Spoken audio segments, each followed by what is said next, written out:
Olá, sejam muito bem-vindos a mais um mergulho profundo nas nossas fontes. É muito bom dar o pontapé inicial na nossa conversa de hoje, porque nós temos em mãos um material que levanta uma daquelas perguntas, sabe? Sei bem, uma pergunta que quase todo mundo já se fez. Exatamente. Todo mundo que acompanha a teologia com um pouco mais de seriedade já parou para pensar nisso em algum momento. É verdade. A nossa missão hoje é destrinchar um texto muito intrigante chamado Por que voltar à antiga aliança? Salvação, maturidade e profundidade na unidade das Escrituras. Um título de peso. Sem dúvida. E o objetivo principal da nossa análise de hoje é encarar um questionamento muito prático. Que tem a ver com o tempo que a gente gasta estudando, né? Isso, porque se o Novo Testamento já revela o Evangelho de uma forma super cristalina, se ele é completamente suficiente para garantir a salvação de alguém, Por que a gente deveria voltar para o Antigo Testamento? pois é. Para que gastar energia mental, horas de estudo, debruçado sobre o hebraico, ler cerimoniais e todas aquelas estruturas antigas? Vamos desvendar isso? Porque a resposta do texto não é sobre a suficiência da salvação. De jeito nenhum. O que é fascinante aqui é que o material não tenta, em momento algum, diminuir a obra de Cristo ou dizer que o Novo Testamento é incompleto. Ainda bem, né? Com certeza. A premissa central é muito clara. A salvação é, na verdade, a linha de partida da jornada cristã. E não a linha de chegada. Exato. Uma pessoa pode perfeitamente ler só o Novo Testamento a vida inteira e ter a sua salvação absolutamente garantida. Mas aí tem um custo. Tem um custo enorme. Ao fazer isso, ela está limitando drasticamente o seu próprio amadurecimento. É tipo a diferença entre nascer e crescer. O nascimento acontece, mas o crescimento exige uma nutrição muito mais complexa. Perfeito, é exatamente essa a lógica. Nossa, isso muda tudo, porque tira aquele peso de eu preciso ler isso para ser salvo, e coloca a questão no campo da arquitetura da fé. O que tira muita pressão de quem lê. Sim, mas tem um detalhe histórico nas nossas notas que, confesso, me fez parar de ler e ficar olhando para a parede por uns minutos. Aquele sobre a igreja primitiva. Esse mesmo. É algo tão óbvio, mas que passa completamente batido. A igreja primitiva não tinha um Novo Testamento para ler. Não existia. Quando os apóstolos se levantavam para pregar, eles pregavam a partir de onde? Nós temos a tendência de ler a história da igreja com as lentes do nosso privilégio atual, né? Com uma Bíblia encadernada, ele com 66 livros na mão. Como se sempre tivesse sido assim. Pois é, mas no primeiro século, o Novo Testamento não era um documento. Era um evento acontecendo em tempo real. Eles estavam vivendo o Novo Testamento. Exatamente.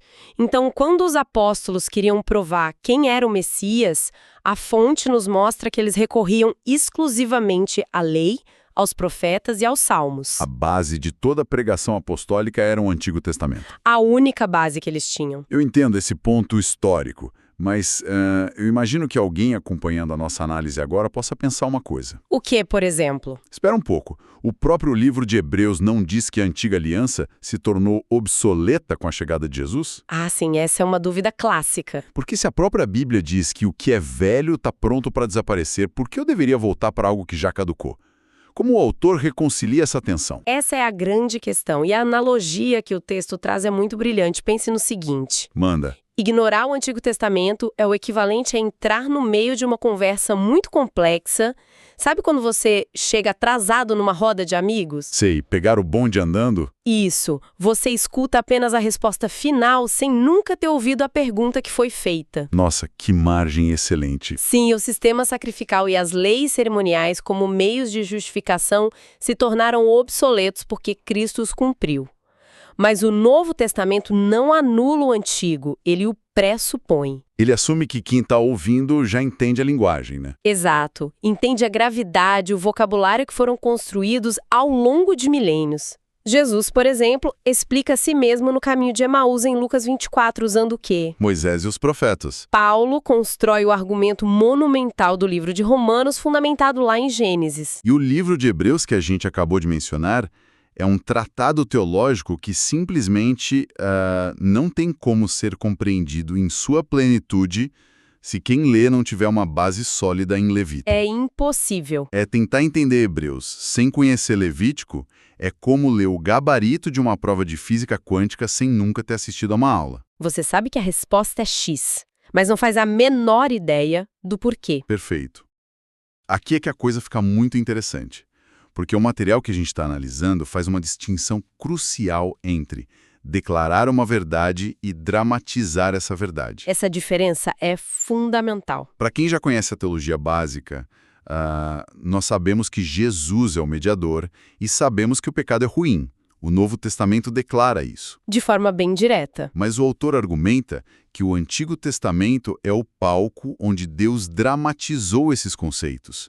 E dramatizar não é fazer teatro barato. Não é dar peso, cheiro, cor e textura para ideias que de outra forma ficariam só flutuando na nossa mente como conceitos abstratos. Exato, e se conectarmos isso com a forma como a gente aprende. Sim, com o quadro geral de como o cérebro humano funciona, percebemos que nós não fomos criados para assimilar só declarações lógicas. Precisamos de histórias. Nós precisamos de narrativas, de vivências. E o autor lista 5 categorias onde essa dramatização acontece.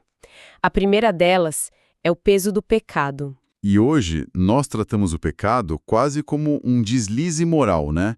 Algo que se resolve com um pedido rápido de desculpas. É muito banalizado. Mas para um israelita na Antiga Aliança, o perdão envolvia sangue. Envolvia o cheiro de carne queimada. Uma experiência bem chocante. Muito. Envolvia ver um animal inocente perder a vida ali pelas mãos de quem cometeu o erro.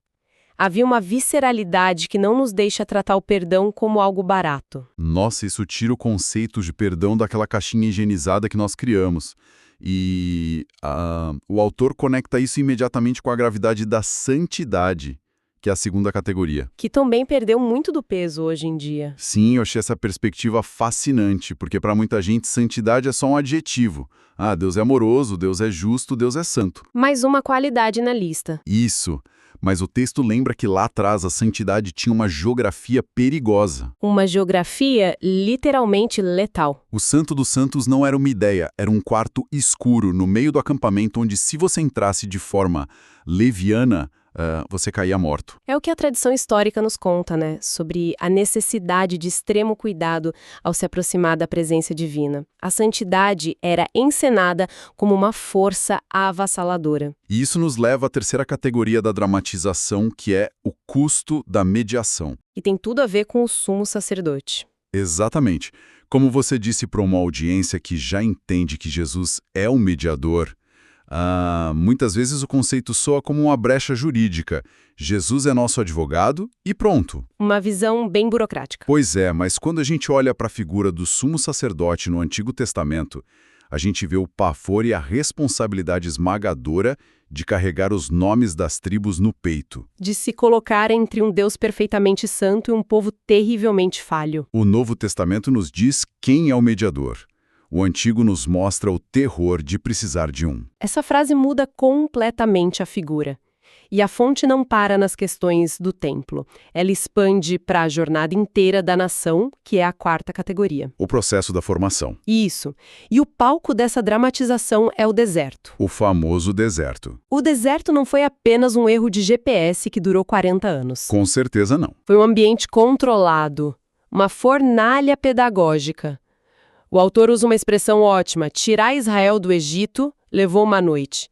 Mas tirar o Egito de dentro de Israel levou 4 décadas. Profundo isso. E é aí que nós entendemos a dinâmica da libertação também, que é a quinta categoria. Exato.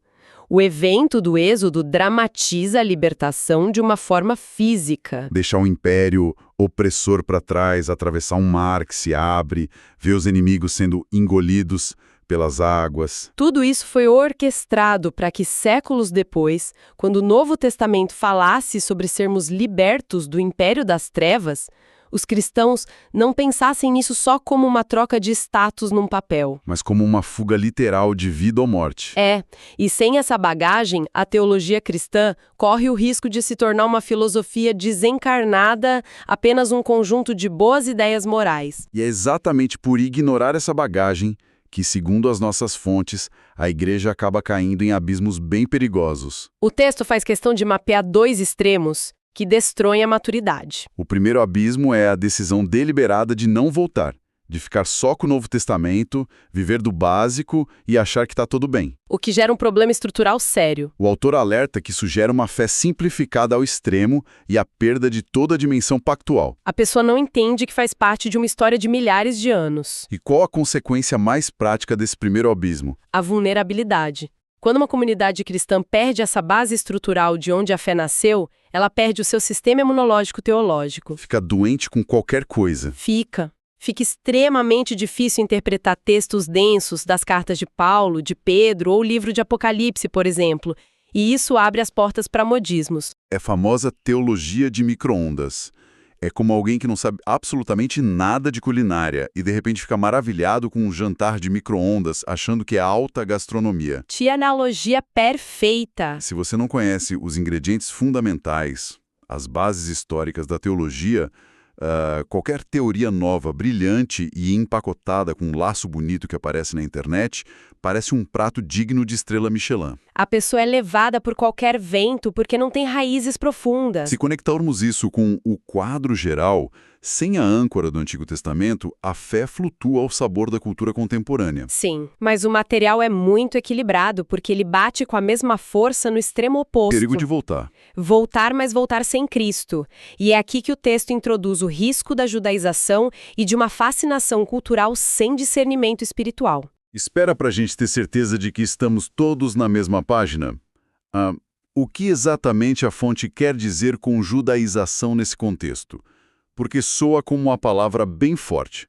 E é forte mesmo. Nós estamos falando de pessoas que de repente começam a exigir que cristãos hoje guardem as festas literais, parem de comer carne de porco e tentem ressuscitar as leis levíticas como obrigação. É exatamente esse o perigo que o autor denuncia. Ele observa que algumas pessoas descobrem a riqueza do Antigo Testamento e ficam tão deslumbradas com os costumes e os calendários. Sim, com as práticas. E acabam tratando a sombra como se fosse a realidade final. Começam a adotar símbolos e rituais vazios, achando que usar um manto ou tocar um chofar vai magicamente trazer mais poder espiritual. Exato, ignorando que o próprio apóstolo Paulo alertou contra voltar aos rudimotos frágeis depois de ter conhecido a Cristo.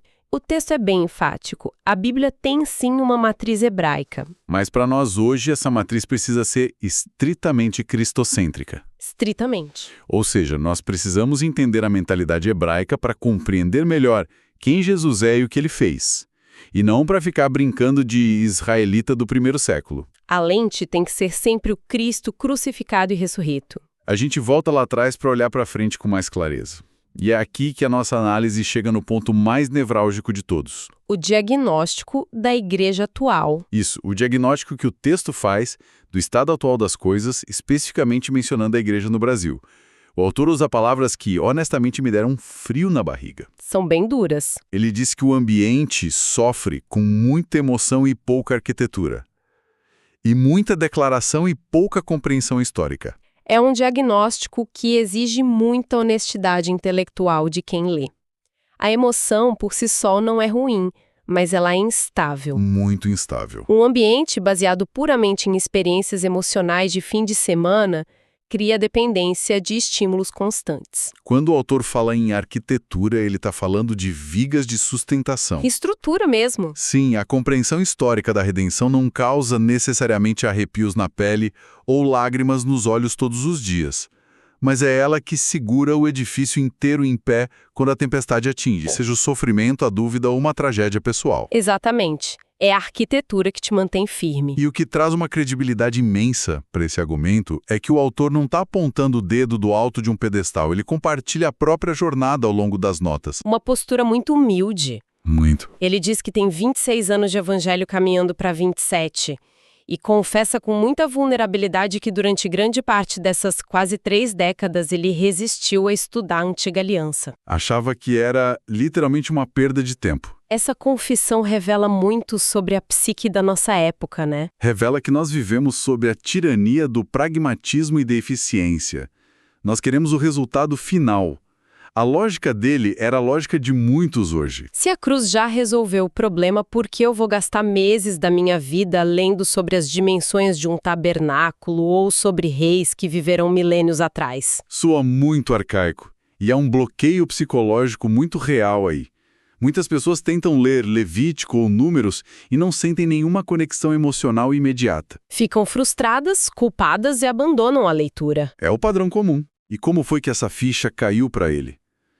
Porque o texto indica que, de repente, todo esse bloqueio caiu por terra. O que mudou de fato? A virada de chave aconteceu quando ele deixou de ver o Antigo Testamento como um código penal ultrapassado e passou a enxergá-lo como um manual da pedagogia divina. Mudou a lente. Totalmente. Ele percebeu que estudar essas raízes com Cristo no centro não enfraquecia a fé dele. Pelo contrário, começou a estruturar áreas da mente e do coração que a emoção simplesmente não conseguia acessar. Ele passou a entender como Deus pensa. Como Deus é paciente e como a formação de um caráter sólido obedece a um ritmo muito diferente da urgência moderna. E ele encontrou a tal da arquitetura. Exatamente. E para quem está acompanhando essa ideia, não fica apenas na teoria, a fonte até aponta uma direção prática, né? Sim, uma ferramenta fantástica. O autor menciona que criou um espaço chamado Arquivo Pactual, um canal de vídeos voltado justamente para isso.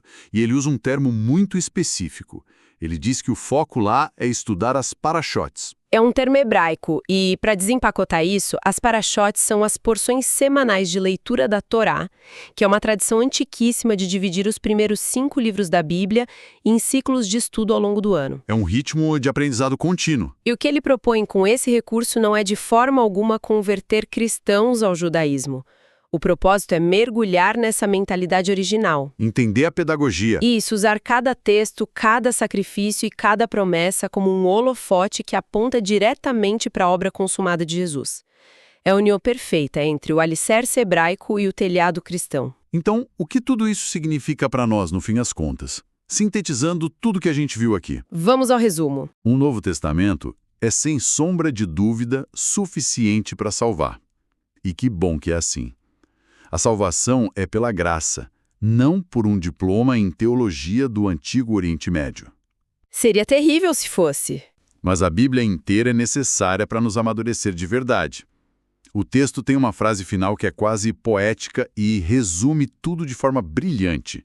Nós não voltamos à sombra para viver nela. Nós voltamos para compreender a magnitude da glória que a projetou. Essa síntese traduz exatamente o espírito do material. A escolha colocada diante de quem acompanha esse debate não é entre salvação e perdição. Ficar na superfície com uma fé baseada só no Novo Testamento é perfeitamente válido. Ninguém perde o acesso à eternidade por causa disso. Mas para aquelas mentes e corações que sentem uma inquietação, Que têm fome de profundidade e não se contentam mais só com o resumo da história, o convite para descer aos alicerces é transformador. e é descrito como um ponto sem volta na maturidade. A escolha de deixar de ser apenas um visitante no edifício da fé e passar a entender como as colunas foram erguidas. É empolgante, mas também é um desafio e tanto. E isso levanta uma questão importante, algo que consideramos essencial deixar ecoando na mente da nossa audiência hoje. Uma provocação final. Exato. Se Deus, com toda a sua sabedoria infinita, decidiu que metade das escrituras seria composta por essas histórias, leis e dramatizações, se não foi um acidente de percurso, mas uma escolha pedagógica deliberada, Qual área da fé está precisando disso, né? sim. Qual área da sua compreensão teológica, da nossa fé atual de maneira geral, poderia estar sofrendo de anemia por falta dessas raízes? Onde será que estamos exigindo emoções passageiras em áreas que, na verdade, estão precisando desesperadamente do peso e da arquitetura do Antigo Testamento? Fica a reflexão. Uau! Essa pergunta de $1 milhão. É com essa provocação pedindo que cada um olhe para as próprias fundações e avalie se não está na hora de buscar mais arquitetura em menos micro-ondas, que nós encerramos o encontro de hoje. Foi um papo excelente. Queremos agradecer demais a companhia de quem esteve conosco até aqui explorando essas ideias tão densas e transformadoras. O nosso papel é sempre fomentar essa curiosidade e quebrar os preconceitos históricos que nos limitam. E encorajar uma busca que vá além das manchetes. Continuem cavando, continuem buscando as raízes para entender os frutos. E até a próxima análise.